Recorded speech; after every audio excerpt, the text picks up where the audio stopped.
Hey, hey, hey! Hallo zusammen! Bonjour! Hi everyone and welcome to the Cloud Native Day Warm-Up Meetup. Schön seid ihr alle zusammen da. Wir werden das Meetup heute mehrsprachig machen.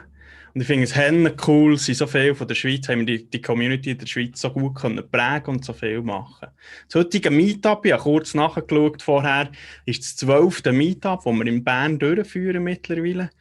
Und es ist kaum zum Glauben, als ich nachgeschaut habe, es ist bereits über das 6. Meetup, das wir remote durchführen. Wer hätte es vor 1,5 Jahren gedacht, dass wir irgendwann die Meetups so lange werden müssen remote durchführen?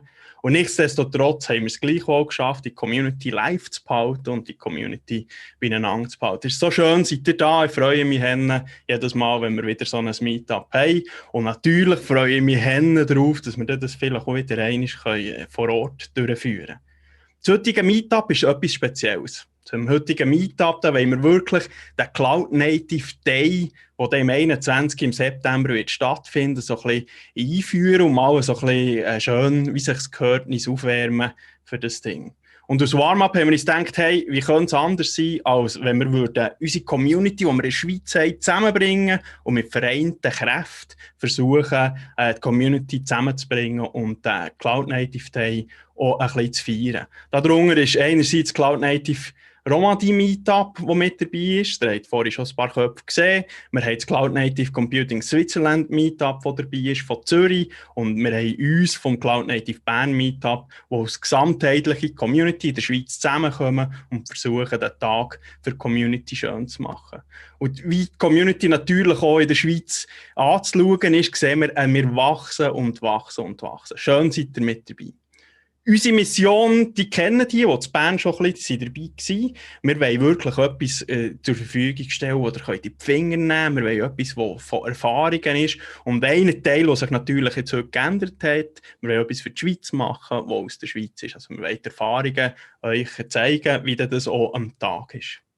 Und so vom Cloud Native Bern Meetup, wo wir zusammengekommen vor 1,5 Jahren, so ist so die Idee für den Cloud Native Day entstanden und wir haben uns eigentlich dann so etwas ganz anderes vorgestellt, als dass wir 6 Meetups remote durchführen. Unsere Remote-Meetups, die finden ein bisschen ähnlich statt. Und zwar sind wir als Speakers, wir sind in einem Zoom-Call, wo der Alex, merci vielmals Alex, für das ganze Streaming-Setup und Streaming mit OBS filmen und zu euch nachher via YouTube-Stream schicken. Jeweils zwischen den Talks werdet ihr sehen, da haben wir etwa 60 Sekunden Handover-Zeit.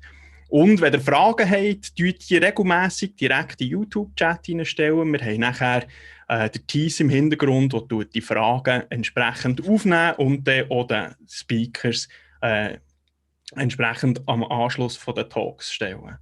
Wir haben uns etwas ganz anderes vorgestellt, wo wir ursprünglich vor 1,5 Jahren die Idee hatten, ja, dass der Cloud Native Day, das wäre doch etwas, wir wollen etwas für die Community machen. Wir wollen etwas für die Schweizer Cloud Native Community machen. Wir haben alle zusammen noch nie, außer der Alex, so einen Community-Tag oder so eine Konferenz organisiert, weil ich dachte, hey, komm, das machen wir. Und nachher, was ist passiert? Voilà, auch uns hat Corona natürlich so richtig den Spass verdorben und hat dazu geführt, dass wir den Tag haben müssen verschieben. Und es ist alles anders gekommen, als wir gedacht haben. Es ist aber klar gewesen, etwas hat sich auch jetzt nicht verändert. Das, was wir machen mit dem Cloud Native Day, der am 23. September 2021 auf dem Gurten wird stattfinden. Wir wollen für euch, für die Community, einen super coolen, interessanten Tag machen, wo ihr euch treffen könnt, wo ihr spannende Talks werden haben, wo ihr euch mal wieder so feiern könnt. Das Event wollen wir also wirklich im September Corona-konform und nach den aktuell geltenden Regeln durchführen. Das ist unser Ziel. Falls das jetzt nicht möglich wäre, weil irgendwelche Regeln nicht gelten oder weil irgendetwas nicht das würde vermöglichen, dann wollen wir wirklich schauen, dass wir Cloud Native Day in einem anderen Format gleichwohl jetzt in diesem Jahr durchführen können. Weil es ist anstrengend, das zu organisieren und nachher immer wieder so ein bisschen die Rückschläge dürfen zu erleben, wenn man etwas so macht, wie wir es machen. Wir organisieren das alle zusammen in der Freizeit. Und wenn man so ein grosses Event in der Freizeit organisiert, das ganze OK kommt zusammen und ist regelmässig fest die Sachen am Planen, ist das nur auf einen Weg möglich, oder? Einerseits natürlich nur dank euch. Ohne euch hätten wir das nicht, die Möglichkeit nicht. Und andererseits brauchen wir natürlich auch Sponsoren, die uns helfen dabei, dass wir einen Tag durchmachen können. Merci vielmals euch und merci vielmals seid ihr dabei und helfen uns, das auf die Beine zu stellen. Und für die Sponsoren würde ich jetzt gerne Thies übergeben und auf Englisch übergeben. Thank you, Demo. And as this will be a multilingual edition of the meetup, it's time to switch to English now. So as Demo already mentioned, it's of course only possible to conduct a Cloud Native Day with the support of our awesome sponsors. And we would like to thank our main sponsors from the bottom of our heart. So Puzzle ITC, Post Finance, etc., SBB and Swisscom. Thank you very much for making Cloud Native Day possible. And we would also like to thank our silver and bronze sponsors for their kind contributions, again, to making the Cloud Native Day happen this year. So let's look at tonight's amazing lineup of talks. We will start with a talk by Frederic Branczyk from Polar Signals entitled Continuous Profiling, Profiling in the Cloud Native Era. We will then go over to DevOps Stack, a framework to deploy a standardized Kubernetes platform and its ecosystem using a GitOps approach by Raphaël Pinson from camptocamp. And we will finish off with Crossplane, the only control plane you'll ever need again, by Tobias Brunner from Vision. At the end of the last talk, the evening is by no means over. We will host an online networking session in order to give all of you a chance to chat together and also to ask further questions to the speakers. We'll use Meebo for the online networking sessions. So please note that Meebo is tested to run well in Chrome, Chromium, and Edge browsers. So make sure you have one of those browsers installed when you're joining. And we will share the links to the 3 Meebo islands with all of you towards the end of the presentation sessions. So we will get them to you so that you can join. The 3 Meebo islands for the networking sessions were very kindly sponsored by Levingo, Puzzle, and camptocamp. So thank you very much for making the networking possible. And to all of you in the audience, make sure you have a drink and or some snacks ready for this last part of tonight's meetup. So without further ado, we thank all of you very much upfront for joining us tonight. And let's get started with the first talk.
All right, welcome everyone. I'm Frederic.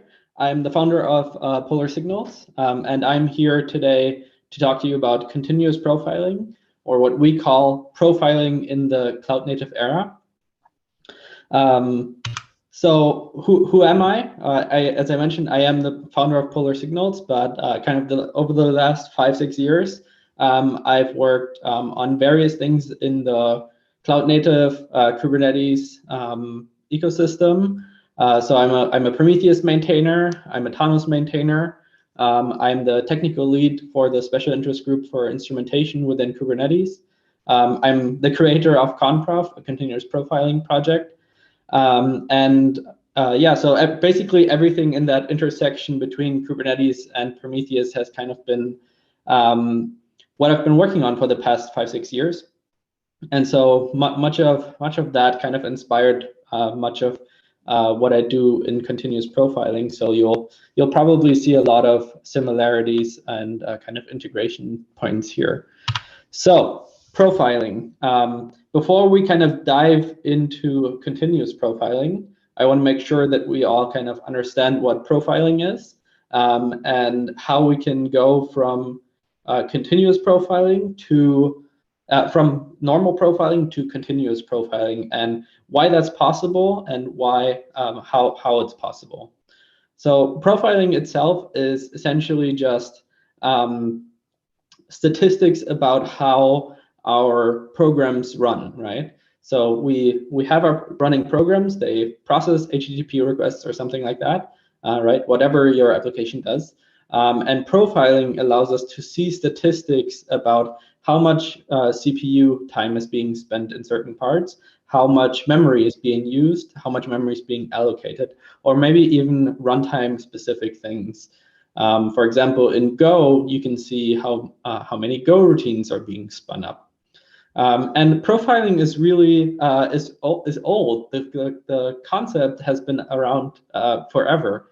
As I was doing kind of some research, what kind of the first mentions of profiling were, I could find a couple of kind of academic mentions in the 1970s. So this has basically been around as long as programming has been around.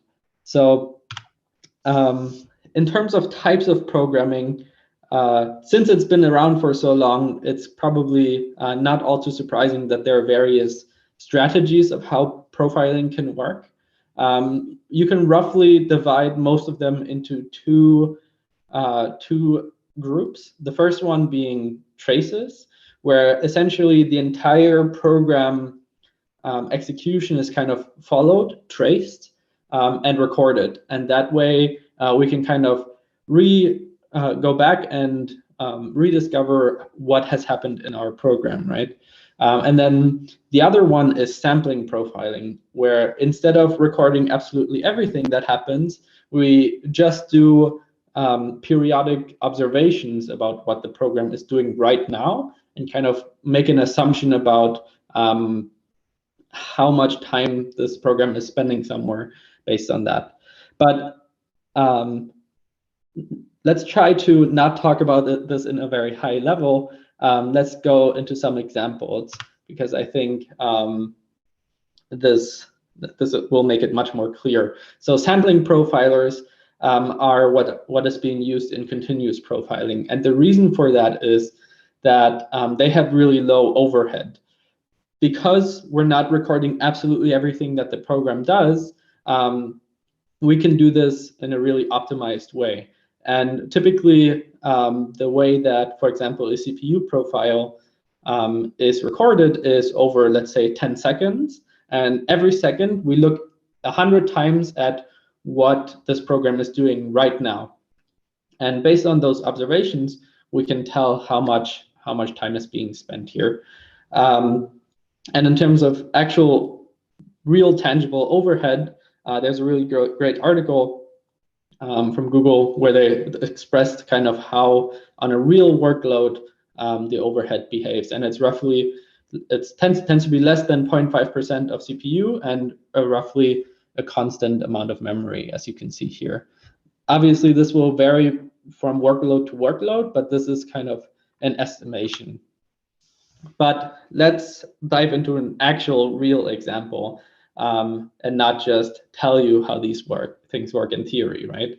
So on the left-hand side here, I have some Go code that essentially all it does is it does 10 billion iterations in a for loop at first. That is the iterate long loop that I have here. And then after that, it does another call to iterate short, which does 1 billion iterations. So really the only reason why we're doing this here is to spend some CPU time in this, right? And when we run our CPU profiler on this, essentially what happens is what we see on the right side here. So this is a format called folded stack trace. And essentially, these are these 100 observations per second that we're making.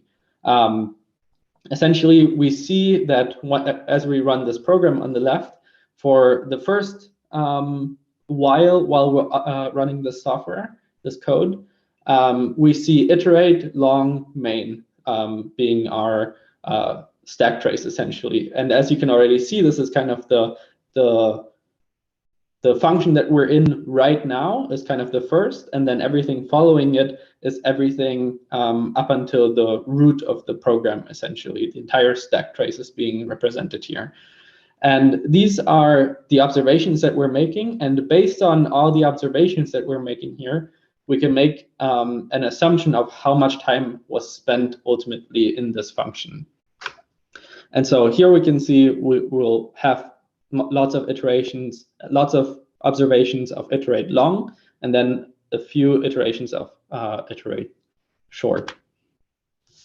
Now, folded stack traces is a really great format, but as you saw, there was a lot of repetition in this format. And so Google actually specified a format called pprof that maybe unsurprisingly is a protobuf format. And it tends to be, whenever you interact with it, it tends to be gzip, but that's a detail.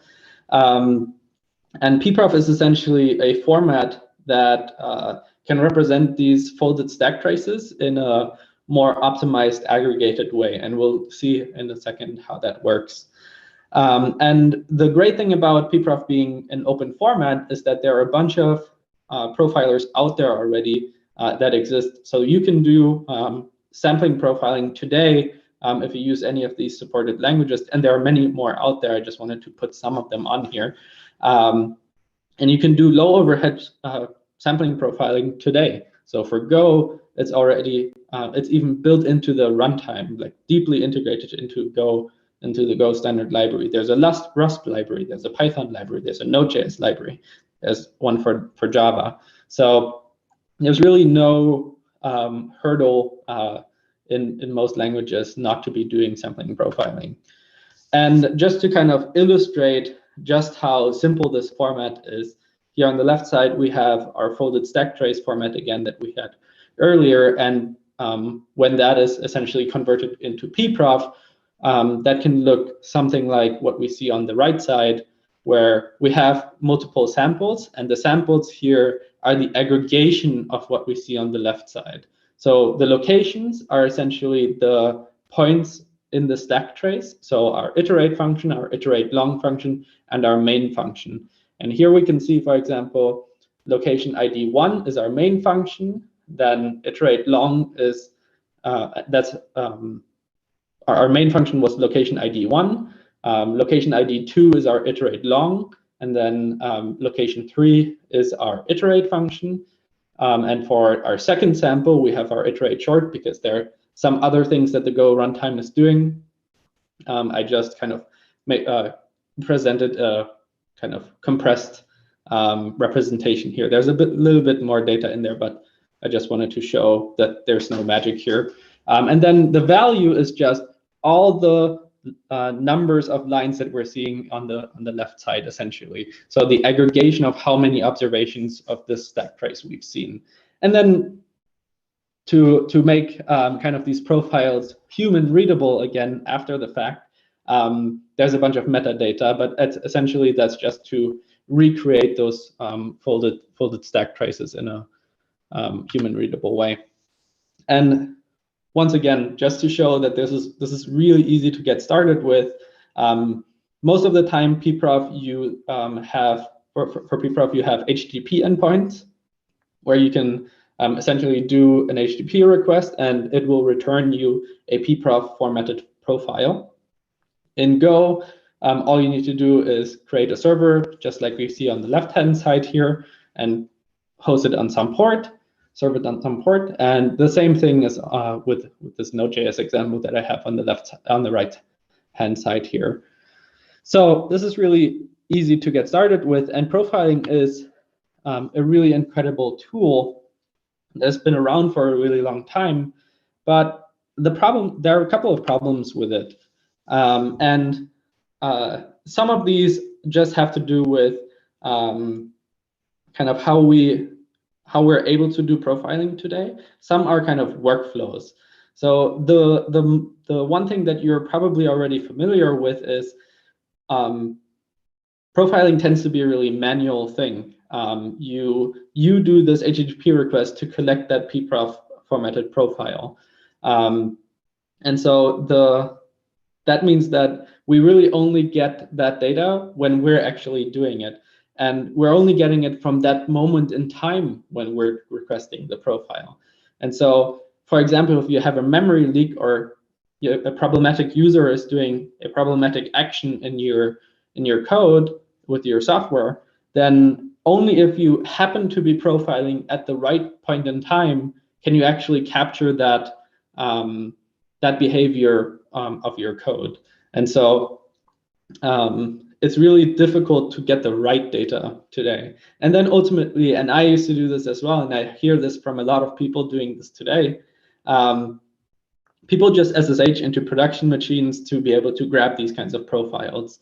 And obviously that there's a lot of room for making mistakes in production environments like that. It's not auditable, it's not automated. And so as I said, I used to do these things as well, but I felt like there's got to be a better way, right? And so that's ultimately what continuous profiling is. Continuous profiling is kind of the act of taking profiles all the time over time.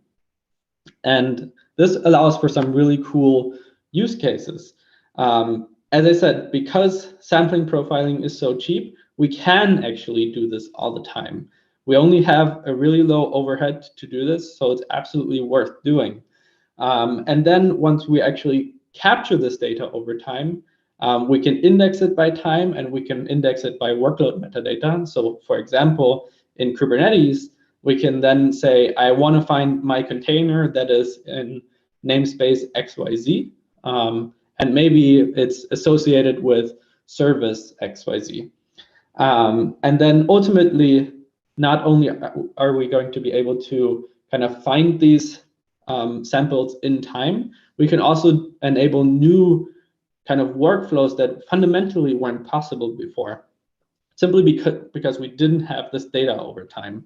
And so this is really fascinating, and it creates some really powerful workflows. One really obvious one is if you have seen a graph like this before, you can probably sympathize with this. Essentially, what we're looking at here is an application that keeps growing in memory and eventually runs out of memory.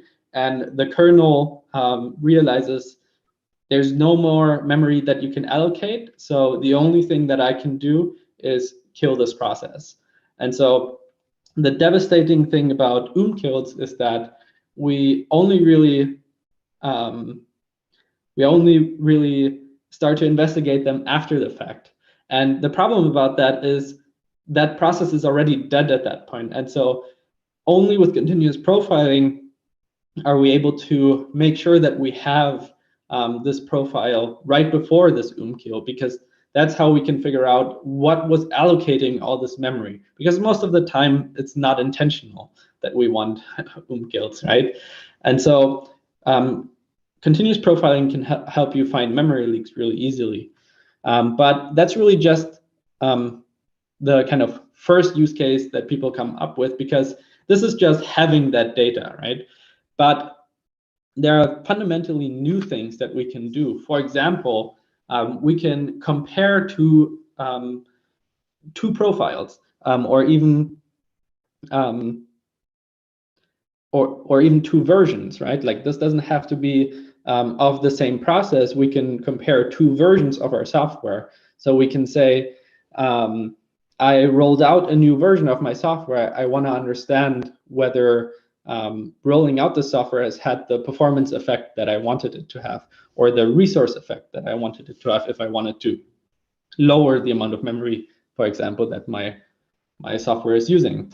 And this is really simple. And again, I just wanted to demonstrate this with real examples of the pprof format. We just have identical locations in our profiles. And because of that, we can associate these samples with each other. And so ultimately, we can then make these statements about how these 2 profiles related to each other. So in this case, I actually took 2 profiles of the same process, right, that did the iterations from earlier. And we can see that the result is kind of negligible. So the actual calculation on this slide is not particularly useful, but I hope it demonstrates kind of the possibilities of this. And a lot of people who use continuous profiling especially find this version comparison really, really useful. But there are other uses where you can combine multiple profiles. And the way this is useful is so that you can say, okay, I want to now combine all the data that I've gathered over time. And the result of that is essentially a representation of all the CPU time that your process has spent. And that means if you're able to cut, let's say, 10% of that time, you're genuinely saving 10% of CPU. So you're lowering your resource cost, which means you're making your software cheaper to run. So these are things that are fundamentally possible thanks to continuous profiling, because we have this data that wasn't really possible before.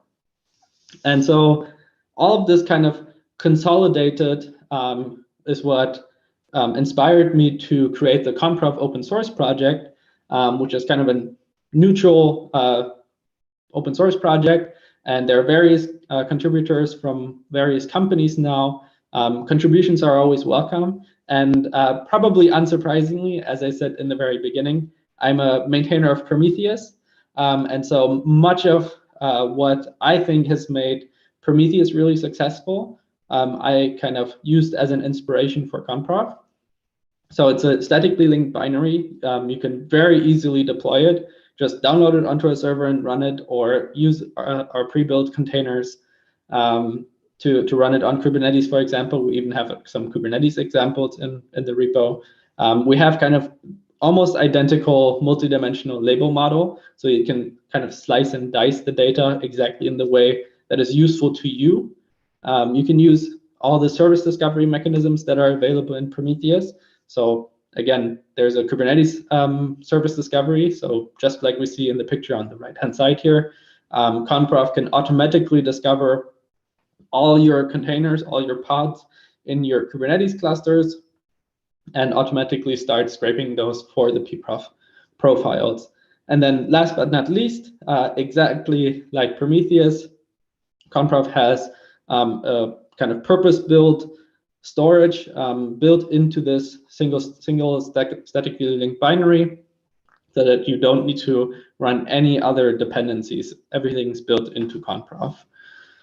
So yeah, let's do a very quick demo. I have a local version of Comprov here. Let me just pull that up and switch to that.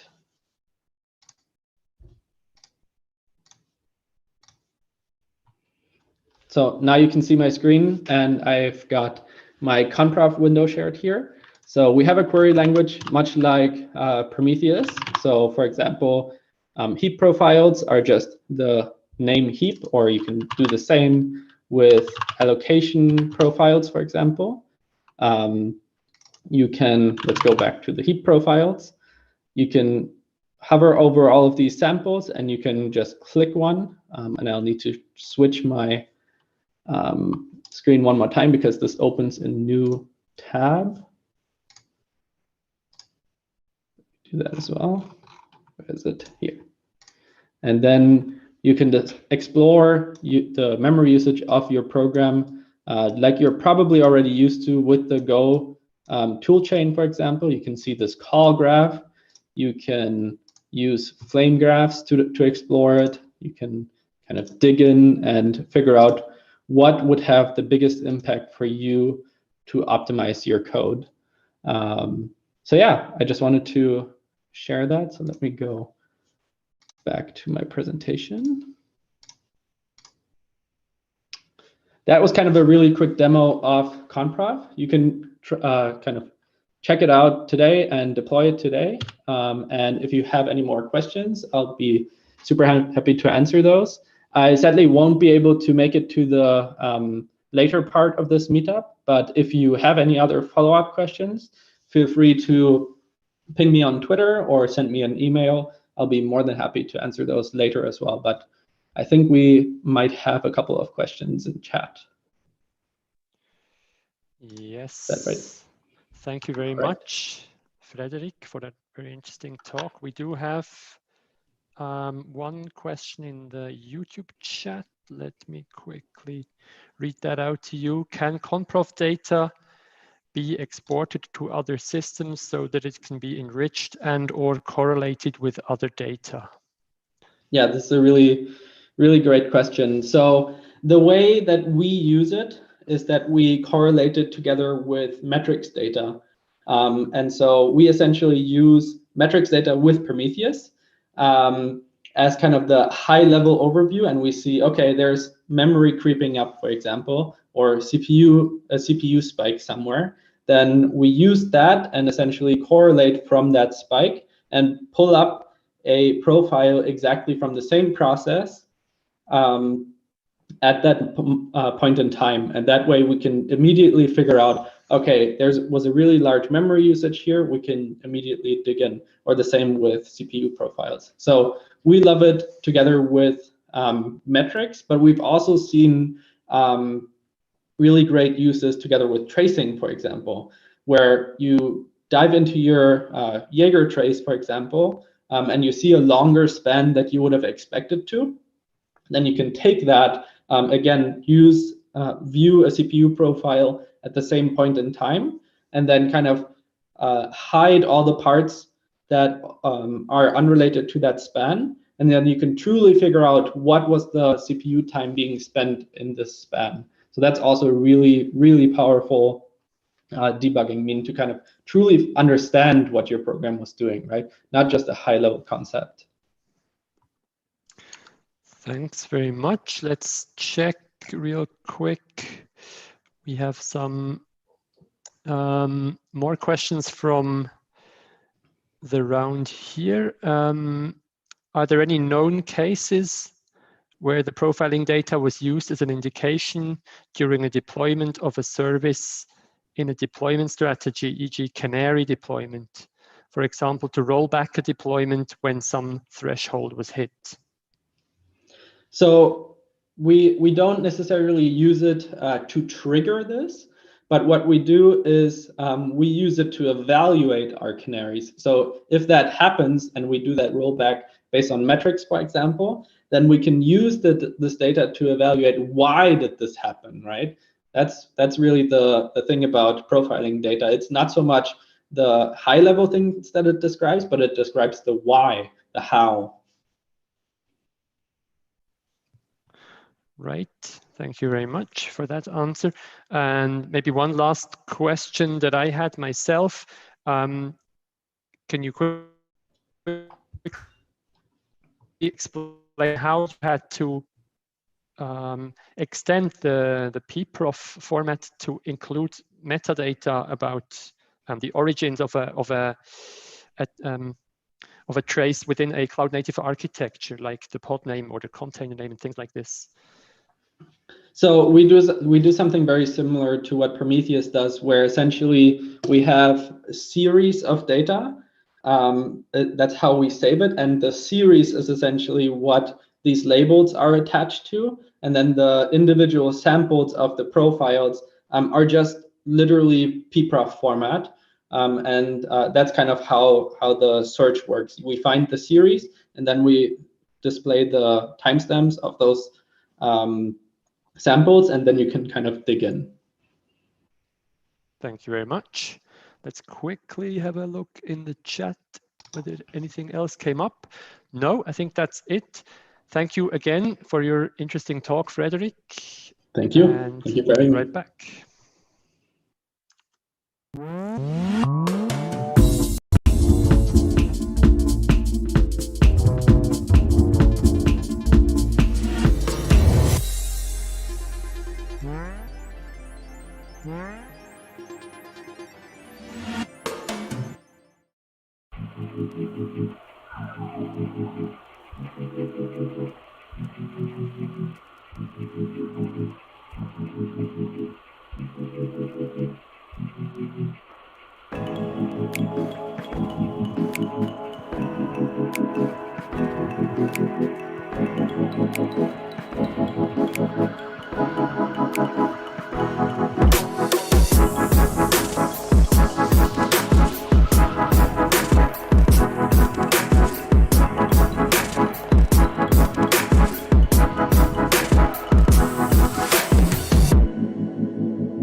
Well, hello. I'm going to share about a project we have at camptocamp that we call the DevOps Stack. And I'm sure many of you have been in the situations where you're setting up a Kubernetes cluster and there's just so many things to set up and so many ways to do it. And you just want a simple way to do it, and ideally in a declarative way. So who am I? My name is Raphaël Pinson. I'm working for camptocamp for the last 9 years. I'm an infrastructure developer, and I've been focusing for the last 10 years roughly on automation, starting with Puppet and then Terraform, and nowadays the trend is really Kubernetes. So at camptocamp, we use a lot of tools, and I'm sure a lot of you use these tools as well, from cloud provisioning to configuration management, observability, content orchestration, and you need to put all this stuff together. And ideally, we'd like to put all this stuff together using a DevOps approach, and ideally some kind of what is now called GitOps approach in the Kubernetes world, which is really just a declarative way of managing your infrastructure as code using continuous integration, continuous deployment. So you want to put your stuff in Git. Here I'm putting GitLab, and then deploy everything into Kubernetes, and ideally manage the cluster itself, manage the applications that will be deployed into Kubernetes, and manage your own applications on top of the core stack. And there's so many things to deploy in there. I mean, just look at the CNCF landscape and all the applications that go in there. But there's some standards, right? I mean, there's Kubernetes, and then maybe you'll put some Prometheus, Grafana, Cert Manager, Argo CD. So I'll get to this. And we've made some choices of core tools we want to include in every one of our deployments. So the big thing you do when you deploy the things is, while you set up your Kubernetes cluster, more or less manually, or using kubeadmin, or using EKS control, or some kind of tool that is made for the specific Kubernetes cluster. And then you start deploying your applications using manifest manually. And this is not very practical. It's very cumbersome, actually. So the first thing that most people have done is using Helm. Helm is a tool for packaging Kubernetes applications. So you end up with YAML templates using Go, and then you can instantiate these Helm packages, these Helm charts as they're called, using the Helm command line. But again, this is fine. It's not fully declarative though. So you can switch to a tool like Helmfile, for example, but eventually a lot of people end up using tools like Flux or Argo CD. And Argo CD allows you to just instantiate your applications in your Kubernetes cluster automatically using a GitOps approach. So you just commit your code in Git, so which Helm charts you want to use, or maybe customize repository you want to use, the values you want to inject, and let Argo CD just apply all this every time you push a Git commit into your repository. So that's pretty cool. This is great. So you just need to set up Kubernetes, install Argo CD, and then push everything into a Git repository. But then you've got a problem of chicken and egg. You see, I mean, Argo CD can manage Argo CD itself. So which comes first, the Argo CD application or the Argo CD deployment? You know, how do you manage this? How do you make it so that Argo CD actually manages itself from the beginning and just sets up all the applications magically? So we've worked on this. We've tried to find a way to automate this and try to solve the chicken and egg as very often by just introducing an external tool to automate this stack. And the result is what we call the DevOps Stack at camptocamp. So without this tool, we had lots of projects that were instantiating Kubernetes clusters, deploying applications on them, and it looked pretty much like this. Let's say we have 3 projects here, and each of these projects needs to instantiate a Kubernetes cluster. Maybe we'll use Terraform for this, so it would set up the machines. It would set up maybe the Kubernetes cluster itself, if we're lucky enough that we have Terraform providers for this type of cluster. It would instantiate the machines themselves, the compute instances, the security groups. And then on top of this, we would start to deploy Argo CD, and then with Argo CD, deploy the applications. And so we'd rely on lots of external Terraform modules with different versions. And then ideally, we want to manage all this as GitOps. So we'd put this in GitLabs or maybe GitHub Actions, some kind of pipeline, CI/CD pipelines to manage the Terraform lifecycle. And then we'd copy and paste from every project to another until we had a big mess with versions all over the place, different ways of implementing Kubernetes clusters, different ways of implementing the Terraform stack or the pipelines. And so we needed some way of refactoring this, considering that all of those projects pretty much had the same need, setting up a Kubernetes cluster, deploying Argo CD, deploying core applications, and then deploying main applications on top of this. So with the DevOps Stack, this is what it looks like now. Every project can instantiate the DevOps Stack, and the DevOps Stack provides several things. It provides templates for the pipelines using GitLab or using GitHub Actions. It provides standard modules for Terraform so that we can instantiate different types of clusters in a standard way. And it provides the whole stack based on Argo CD to deploy the core applications and extra applications. And on top of this, it also helps us to have a standard way of documenting our way of installing and maintaining Kubernetes clusters, because we can add how-tos, tutorials, and all kinds of things together in the stack. And we can start versioning our projects depending on which version of the DevOps Stack they actually use. And then this DevOps Stack points to Terraform modules, Terraform providers, Helm charts that are versioned. So a specific version of the DevOps Stack will actually instantiate this stuff. So with this, it's much easier to scale the amount of projects we have that require this kind of setup. We have minimal code duplication. Our code is actually much more simple in every project. We have a reference implementation for the whole company on how we deploy a Kubernetes cluster and core applications on top. And we can more easily make improvements that will be backported to all the projects, because every new version of the DevOps Stack will have obviously influenced everyone. And the dependency pinning is done on the DevOps Stack level instead of in every project. So we've made this project open source. I'll show you the website quickly after. And it's currently based on these solutions that I think most of you know all of this. So Kubernetes, obviously. Terraform is used for automating the deployment of Kubernetes and Argo CD. So the kickstart, if you will.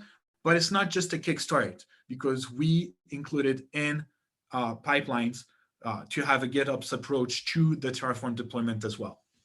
Argo CD is used to deploy all the applications in a cluster, including Prometheus, Grafana, Loki. We deploy Cert Manager as a standard to have Let's Encrypt or internal certificates if necessary by default. And also one thing is that very often when you deploy this component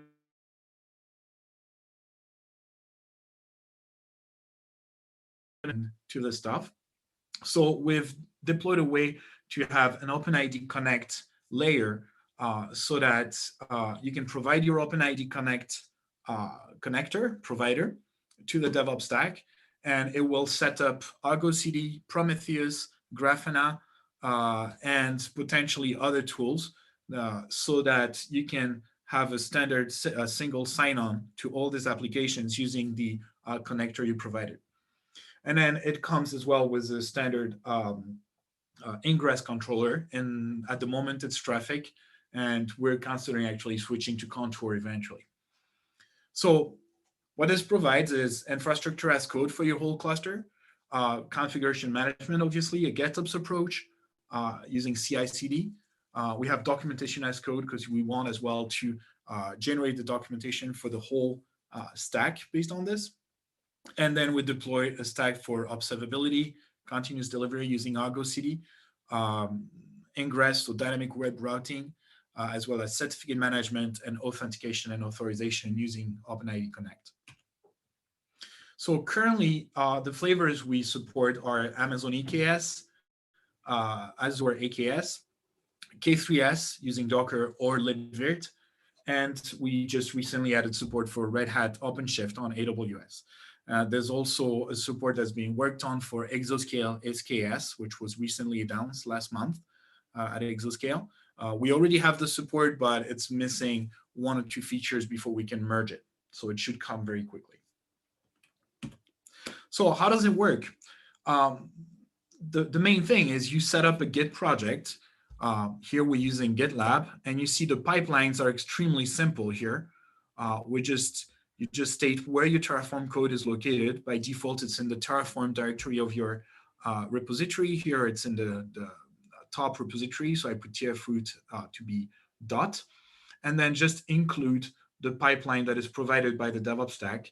And this already provides the whole pipeline for GitLab to have merge requests and master pipelines to apply the Terraform code. And then I have a DevOps Stack.tf file, which declares my cluster. It's actually a little bit longer because I have dependencies. I need to set up my Cognito user pool for OpenID Connect, which I'm passing as a parameter, as well as a VPC to deploy in Amazon. The rest is just variables. So the name of my cluster, the base domain I want for my ingresses and my certificates, and I can specify the worker group. So here I only have 1 worker group. It's a very simple deployment using 2 machines, M5A large by default here. But I could have several worker groups and put some labels, some pinning, some taints, if I wanted groups for, I don't know, routers, monitoring, and so on. And the cluster is simply instantiated by pointing to the DevOps Stack here. And here I want to instantiate an EKS cluster on AWS. So I simply include the EKS cluster module with the version I'm interested in. And then what this will do is when I push this to my GitLab project, it will start the pipeline, and this pipeline will apply the Terraform code automatically and set up the cluster. So it will set up the Kubernetes cluster plus Argo CD plus the core applications on top with the ingresses and the authentication. So we set Argo CD to auto-sync by default. So it will simply manage everything in a congruent way, meaning that if anything changes in your cluster, it will fix it. And so here you see we have an app of apps that manages all the applications in the cluster. It manages itself. That's the chicken and egg, or you'd say maybe octopus and egg in this case, issue. And then it manages Argo CD itself. It manages Cert Manager, the Prometheus stack, which provides Prometheus Grafana, Loki, which is set up to interact with Grafana, set up to work with Grafana, the metric server, which is not standard in every type of cluster, as well as traffic as an ingress controller.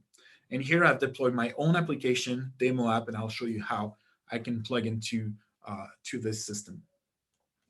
And here you see that the commits that generated this deployment are linked to release 0.30.30, sorry. So in every one of the stacks, you can find the pinning of the modules that were used in the DevOps stack. We get central authentication, so I can log in using OpenID Connect with the same standard authentication on Argo CD, on Grafana, on my own applications using an OAuth2 proxy. I'll show you how in a minute. And obviously, using the Kube Prometheus stack, we get some nice graphs in Grafana for the cluster, for Cert Manager, for all the components in there out of the box. So here's a little demo. I will use the EKS AWS module to deploy, and I will add my demo app on top of it. So this is the website, by the way, devopsstack.io, and there's some documentation currently for EKS, AKS, and K3S, and the documentation for OpenShift is in the docs. It's just missing the button here. So I've set up this Git repository on an internal GitLab instance, and you see I have the GitLab CI.yaml file here, which simply includes the pipelines from the DevOps stack. And then I have the devopsstack.tf here, which is a little bit more complex than in the slide, but still pretty simple. I just have two local variables here for the domain name I'm using, demo.camptocamp.com, the name of my cluster. And then I'm creating a Cognito user pool. This is for the OIDC connector, so I can pass it as a variable. And I'm creating my cluster here. This code here is what creates the Kubernetes cluster plus the applications with Argo CD and so on. So I'm passing the cluster name, the VPC ID. I created the VPC in another file, the worker groups, the base domain, and passing the Cognito user pool ID and Cognito pool domain. Obviously, if I'm setting up the stack on another system using AKS, for example, I won't be using Cognito. It'll be another system to pass the OpenID Connect using Active Directory in this case in Azure. And then I'm opening the access to my applications using security groups, and the rest is details for my app. So I'll show you later. Just based on this, pushing this triggers the pipelines, and we can actually use merge requests. I'll show you in a minute. And so the pipelines, when merged into master, simply apply the Terraform code. And so you see the code that was applied, and it created the resources. So here, this is a later thing, but these are all the resources that are managed through the DevOps stack. So including the VPC is kind of out of the scope, but the cluster, the Argo CD Helm deployments, and then managing the applications. So I'm going to add my own app to this. So already what I have, I can already show you. I have Argo CD here.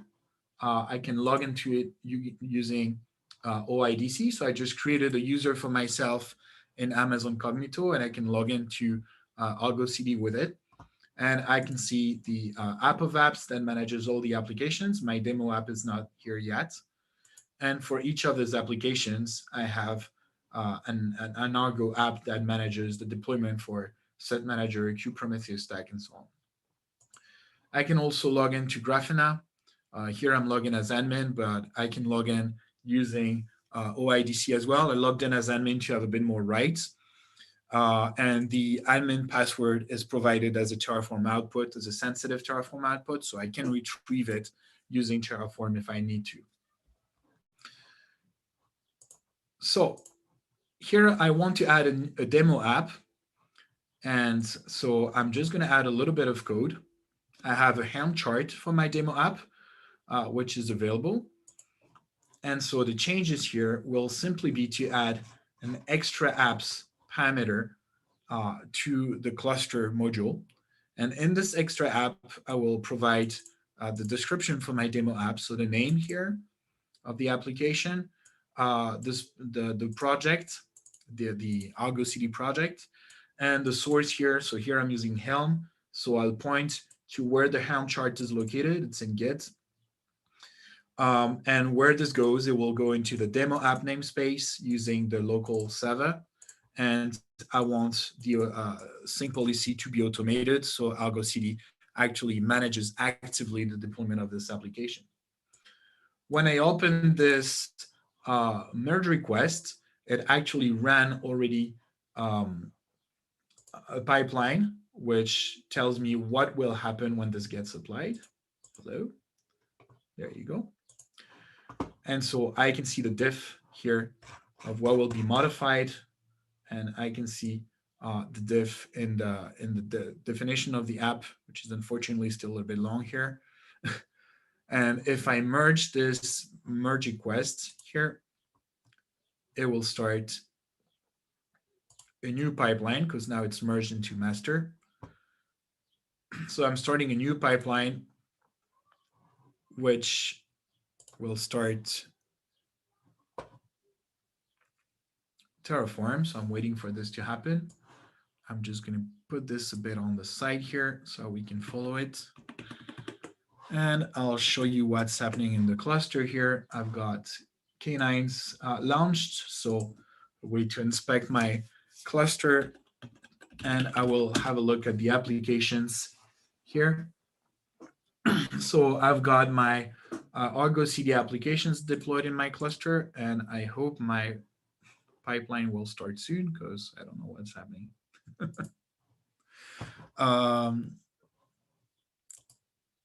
Well, let's do this in a dynamic way. If you already have questions, I can answer questions while this is deploying. Yes, thank you very much, Raphaël. We do have questions. One question in the chat came up. It was already partially answered by Michael. The question is, how do you handle secrets? The short answer seems to be GitLab CI variables, but maybe you can elaborate a bit. Yeah, exactly. So it's GitLab CI variables. I mean, Michael knows because he's the main developer. But yeah, so in GitLab here, we have, I'll just, oops, take this. And if you go to the settings here, CI/CD, we have the variables, and you can set variables to be secrets, to be protected so that they don't show in the pipelines. And so in this case, we have variables to deploy to Amazon, for example, so that Terraform has the rights to deploy the AKS cluster.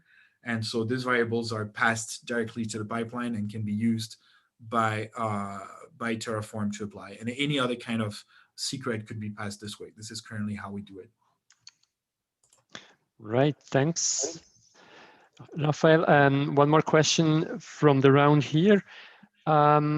Is DevOps Stack designed to use mainly with managed Kubernetes variants, or does it also work on plain VMs or bare metal? It can work on plain VMs. Currently, we can deploy K3s either on Docker or on libvirt locally, and we use this for testing, for example, or for demos. But we could also add some more ways of installing. Well, OpenShift is another way. It's not managed. So we have an OpenShift installer based on OpenShift install that is orchestrated using the DevOps Stack. And we could add other installations like RKE, for example, or other flavors. Cool. Thank you very much.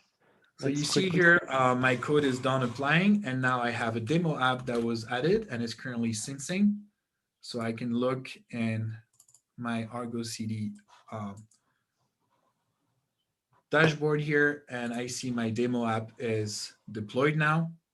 It's just missing an ingress. So I'll just show you. I still have a few minutes. So I'll do another merge request here. I already have my branches ready. I'm cheating a little bit. So I'll add the ingress. So the ingress here is simply adding configuration to my Helm chart directly in the cluster. So here, this Helm chart can take these parameters: ingress enable true, the host I'm interested in. And what's interesting is that I can pass the variable from Terraform because I'm instantiating this in Terraform. And so I'm going to create this merge request, which creates the ingress to access. And I'll just merge when the pipeline succeeds. I'll be a little bit easier. I don't know if there's any more questions while this is deploying. Let's quickly have a look. Currently, there are no more questions. Okay, I hope this will be quick. So this will simply add the ingress, and I should be able to access my my application. And I'll just show you yet another step that I could add. Maybe I'll just merge this one instead, which would be adding an authentication proxy. That's pretty interesting because it would allow me to actually not only have the ingress, which is not merged yet, but I can inject. So I've made my Helm chart in such a way that I can inject more containers into the front end pod. And so I'm injecting an auth proxy container. And because I have all the information here from my Cognito authentication pool, I can set it up dynamically in Terraform here. And then I can set the service to point to that proxy. And the result is that my application will be put behind the same SSO than the rest of my applications. So I'll open this and I'll see if I can merge both within the few minutes that are left so that it starts running already at least. So let's see the app at ingress already. It hasn't started. I don't know why it's so long today.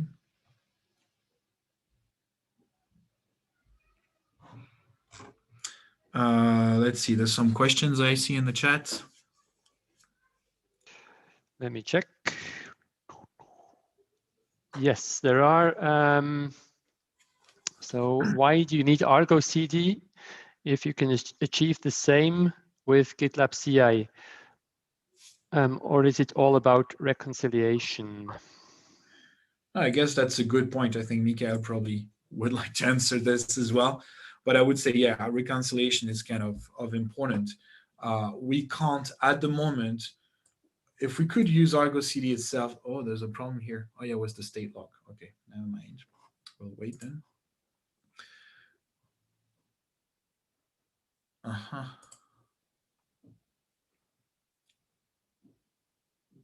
Because it's still applying. Well, I'll merge anyway, because I know it's working.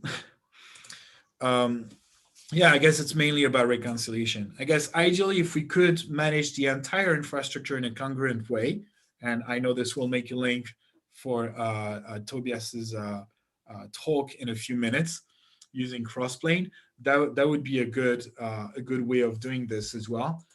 Though at the moment we want to have clusters that we can deploy as blue-green, so we want to avoid having too many data in the clusters so we can replace the clusters, and that's why we haven't gone with Crossplane at the moment.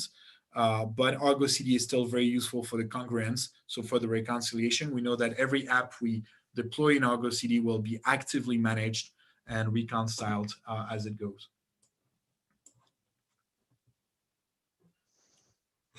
All right, I'll just finish deploying the ingress. I don't think I'll have time for the for the authentication, but you get the idea.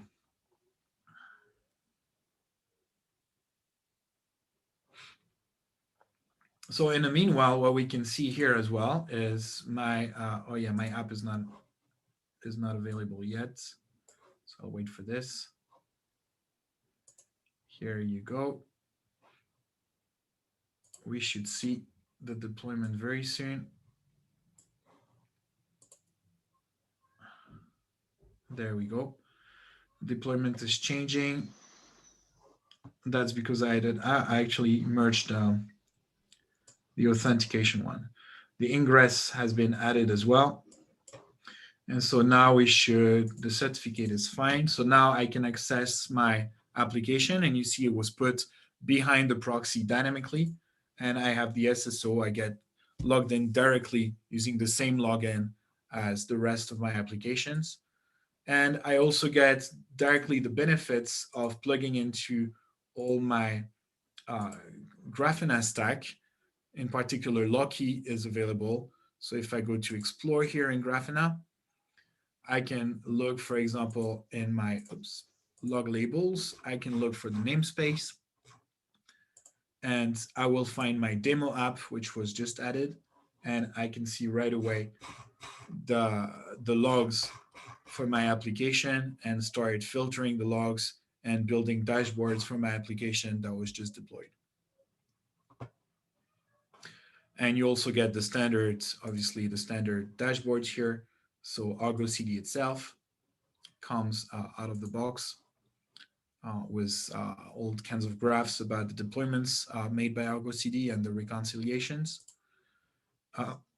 as well as the Cert Manager dashboard, which shows the certificates that are managed in the cluster and how they are renewed. And we see here there's a certificate that was recently generated for my application for demo app, and all the standard dashboards you get for the Kubernetes cluster itself, where you can see the load of the different namespaces and just dive down into the different pods.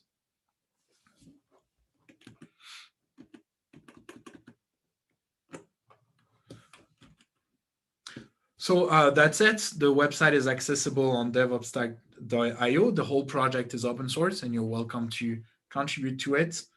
This is the demo application I use, Continuous Course app. And there's similar projects. I'm sure Tobias will be happy to mention maybe Sin in the Crossplane demo. There's some similar tools as well, like kubeprod and kubestack, which are similar but not exactly the same. Some of them don't deploy the whole stack, including Argo CD and the core apps. Some of them deploy the core apps, but not the base, or not in a GitOps manner, which is why we still have our project at the moment. That's it. If there's any more questions in the minor 30 seconds that are left. Thank you very much, Raphaël. I think there are no further questions. So we thank you very much again for your very interesting talk, and we will be right back.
Exposes higher-level self-service APIs for users of the platform to consume in an abstracted way.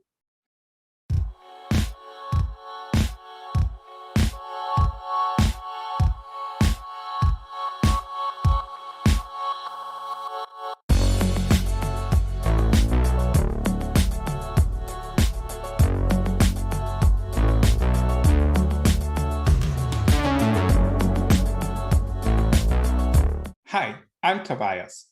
In the next minutes, I'll introduce Crossplane to you and I will show you around. At the end of this talk, you will know what it's all about and how Crossplane can help you. Crossplane is an open source Kubernetes operator which enables to assemble infrastructure from multiple vendors in a declarative way. It exposes higher-level self-service APIs for users of the platform to consume in an abstracted way, without having to write any code besides YAML. All these customized infrastructure descriptions can be packaged, easily distributed, and shared. Crossplane has been invented by the maintainers of the well-known storage operator Rook in 2018. It has been donated to the Cloud Native Computing Foundation in mid-2020 and recently applied to be promoted to become an incubation level project. There are a few key features from which I will introduce the 3 most important ones to you in the next slides. Let's start with the Crossplane providers. They are the building blocks for talking to upstream APIs like AWS, Azure, Google Cloud, or even Helm. And they provide an abstraction layer by bringing provider-specific custom resources with an opinionated structure. Such provider-specific resources are called managed resources. From a user's perspective, they are just standard Kubernetes custom resources. But with the opinionated Crossplane resource model, each of these custom resources looks similar. For example, each custom resource has a field called spec.forProvider, which contains the detailed configuration of the upstream resource. Most of the time, it reflects all possible options which are available in the third-party API. This allows for full flexibility per supported API. Besides the official Crossplane providers, a lot more can be found under the Crossplane Contrib GitHub organization. This is also the place where new providers are born and already contains a lot of very good providers. The next key feature are the Crossplane compositions. This feature allows for custom and opinionated infrastructure definitions, which can be easily composed and provided to the user of the platform in a self-service way. This feature consists of 4 object types, which we will now be getting to know. The first one are composite resource definitions, also called XRD, which defines the custom API definitions. With them, the operator of the platform describes the opinionated service, which are then made available to the user.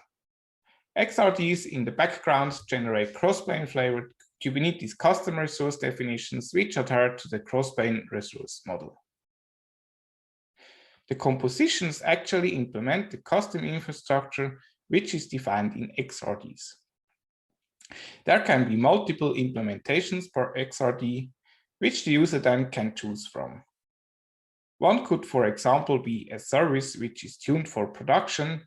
The other one might have options enabled, which are great for the development environment. The user then chooses which composition should be selected when creating the service instance. A composite resource is the cluster scope object to instantiate a custom service implemented by the selected composition. And with the composite resource claims, the user of the platform specifies the infrastructure needs on a namespace scope. This can be done, for example, together with the application deployment.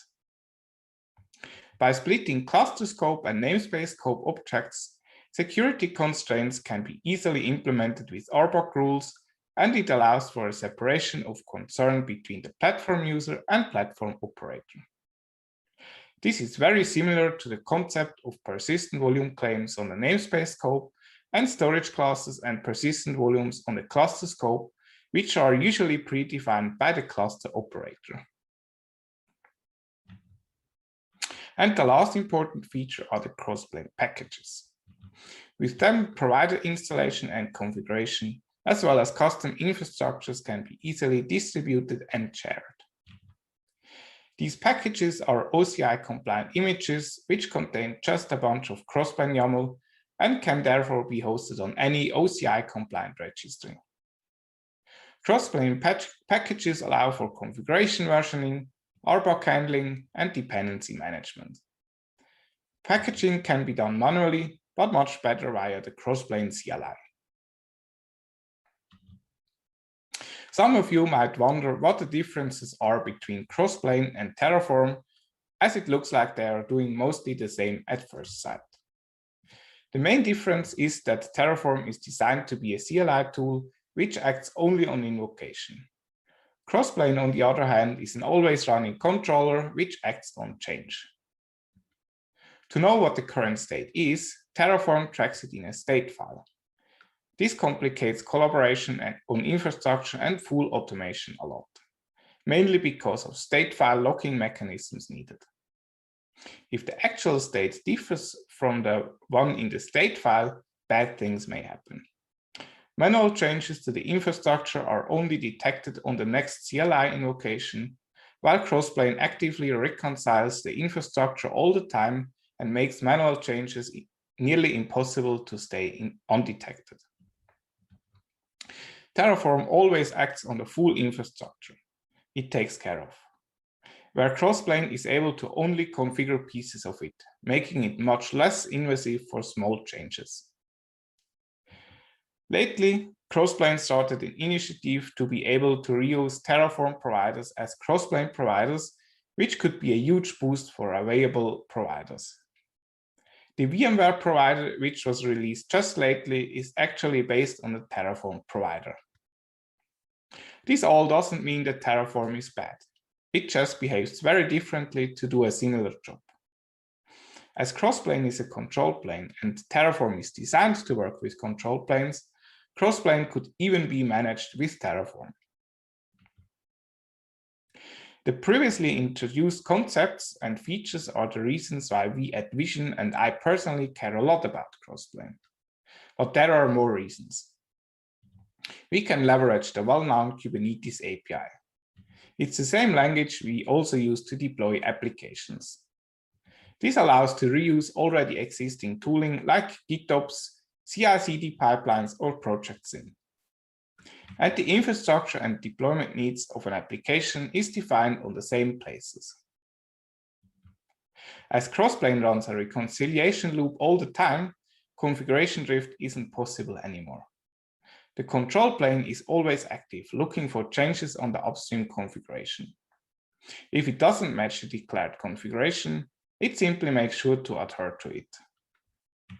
And last but not least, RBAC allows to protect the infrastructure provisioning and configuration, but allowing self-service in an easy way. Let's see how Crossplane looks like in real life. In this first live demo, we will have a look at various Crossplane-specific Kubernetes objects and provision a Redis service. The left diagram shows the demo Kubernetes clusters in use. The top one is the one we will be looking at in the demo. It runs Crossplane, and it is the cluster in which we'll be deploying Redis. The actual service then runs on the bottom cluster, the service cluster. The provisioning happens via Helm. The right diagram shows the Crossplane objects involved in this demonstration. There is a Redis instance XRD, a composition which implements this XRD, and we will be creating a Redis instance object to actually deploy the instance. Let's dive in. First, we will be looking at the XRD object. There is one defined, and it is called Redis instances.syn.tools. It's already established and ready to be used. When we look at available compositions, we see that there is one composition available, which is called Redis small. This composition actually implements the service, and by looking into it, we see that it will compose two Kubernetes objects, a secret and a release object. The release object is part of the Crossplane Helm provider, which will actually deploy a Helm chart on the service cluster. At this time, there is currently no Redis instance deployed on this cluster. I prepared a Redis instance object which will ask for a Redis instance service to be deployed. It is a very short and simple object And at the end, it just asks for the composition which should be used to implement this service. In this case, we will be using the Redis small composition. That's all for it. We can now apply this object to the cluster, and we've now created a Redis instance. In the background, we see the service will now be provisioned. At this time, the service isn't ready yet. That's why the field ready is in the state false. As we've seen before, we are using the Crossplane Helm provider with the release object in there. And as providers bring their own custom resource definitions, we can query for them on the cluster as well. And we see that this Helm releases object has been applied to the cluster by the composition. When we look at this object right now, it looks like the service has already been provisioned, and we can ask the Redis instance object if this is actually the case, and we see the state is now ready true. That means this Redis instance would now be actually able to be used by the end user. Now let's clean up so that we are ready for the next demonstration. After this first live demo, I want to tell you more about our first use case we've implemented with Crossplane. It is an internal marketplace on Cloud Foundry to enable self-service, service provisioning for development and service teams. The integration to this marketplace had to be done with the Open Service Broker API, as this is the API which is tightly integrated into the Cloud Foundry world. To achieve this integration, we developed the bridge between Crossplane and the Open Service Broker API. The two concepts match very well. Our Crossplane Service Broker is available as an open source tool on GitHub. As the infrastructure of the customer doesn't provide any cloud services, we are provisioning the actual services using the Crossplane Helm provider on service clusters. This project already pushed the boundaries of Crossplane a lot. We're talking about more than 1,000 managed services. In the second demo, we will see the service provisioning of the same Redis service as we've seen in the first demo, this time using the Open Service Broker API with the Kubernetes Service Catalog. This time we have 3 Kubernetes clusters for the demo.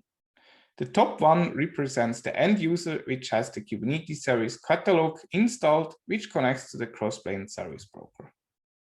The control cluster in the middle runs Crossplane and the Crossplane Service Broker, and services are once again deployed via Helm on the service cluster. The diagram on the right is nearly the same as in the first demo. This time it shows the mapping between Crossplane objects and Open Service Broker API constructs. Let's dive in. We will start in the middle on the control cluster. Once again, we look at the XRD object and query for an annotation, which we will be seeing later again, as this one is consumed by the Crossplane Service Broker. Checking if there is a Redis instance available. No, there isn't one. We've deleted the one we provisioned before in the first demo. By looking at the consumer cluster, we can see that there is already one broker available. The Kubernetes Service Catalog is already installed and configured, ready to be used. We can now query this service broker to see what services are available for the end user to consume. At this time, it only offers a Redis service and the small plan. And you can see the description is the same as we've seen on the XRD for the Redis instances on the control cluster. We do now want to provision a Redis instance. We select a small plan and we say we want the Redis Kretz class to be used for this provisioning. The instance is now being provisioned, and that's why it has the status provisioning. And we are now curious to see what happened on the control cluster. For this, we query again for the Redis instances object, and we see that the Crossplane Service Broker now created a Redis instance object, which is actually the same as we've seen before when we manually created this Redis instance object. As you can see, there is a name generated, and this name is now being reused all over the place. This output also shows that the service is being provisioned on the AppC Service 1 cluster, and this is the cluster we'll now be looking at. As we are using the Crossplane Helm provider, and this Crossplane Helm provider behaves just like if you would be using the Helm CLI tool, it actually instantiates a Helm chart. We can also use the Helm CLI tool on the Service 1 cluster to query for Helm charts, which are installed on this cluster. So we see that there is the Redis chart, which has been instantiated. It is installed in the namespace, which has the same name as the Redis instance object. And we can now check if there is a Redis pod up and running. This output shows that the Redis master 0 pod in the namespace with the same name as the Redis instance is up and running. And that's a good sign so that we can switch back to the consumer cluster. So that the end user now can connect to this Redis instance, a service binding has to be created. Let's check if the instance is ready. It is. And now we will create a service binding. The service binding queries the Crossplane service broker for connection details. And if everything is all right, these connection details are now returned. Status is ready. That's good. And this means that there is now a Kubernetes secret available, which contains all information needed for the application to connect to this Redis instance. For example, the host name, the passwords, the port, and other information for this particular service. So that's it for the demo part. In the last minutes, I gave you an overview of Crossplane. Of course, there's a lot more to it. The best way is to learn to try it yourself. And all I can say is, Crossplane is the only control plane you ever need again, at least until something better appears. Thanks a lot for listening, and don't hesitate to contact me if you have any questions or want to know more. And if you're interested in cloud native news and tools, you are invited to follow the vision.timer and subscribe to my personal newsletter. Thank you very much.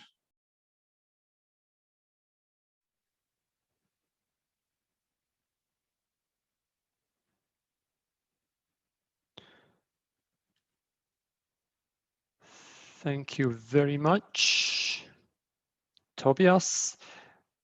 Let's have a look at some of the questions that came up. So there is one question in the chat. Where is the equivalent of Terraform state stored, if there is one? Yeah, that's a good question. So as the Crossplane providers bring their CRDs for each equivalent in the cloud, which is managed by a Crossplane provider, a Kubernetes object is stored on the cluster. And this Kubernetes object contains all information about the equivalent on the cloud, and it also contains a reference to the object in the cloud. So it always knows which object it is handling in the cloud. Maybe one related question to that, how important is high availability and disaster recovery? If we think of your open service broker example, how much metadata on services is actually stored within Crossplane and would be lost if it went away? So the Crossplane objects can be stored in backup just like any other Kubernetes object. So if you take care of them and keep them in a backup, you could easily restore the whole Crossplane instance and your configuration on a different cluster. And Crossplane is currently working on a feature which is able to import your cloud. So that would mean if you would ever lose all your Crossplane objects and still have access to your, for example, AWS account, you could then run this tool and it would import your full configuration again into Crossplane objects. And maybe to add, the Crossplane service broker doesn't store any state on its own. It's solely working on Crossplane objects. So it's just like a translator between the Open Service Broker API and the Kubernetes API which manages these Crossplane objects. Thanks very much for those answers. Currently, we have no further questions. Maybe some people will come up during the networking session. So thank you again to our speakers, Frederic, Raphaël, and Tobias, for their excellent talks. And with that, we would conclude our session and move to the online networking part, for which, if I'm informed correctly, we will see the links in the YouTube chat right now. So please get a drink, some snacks, and head over to those Mibo rooms where we shall meet again. Thank you very much again, and see you later. Thank you very much.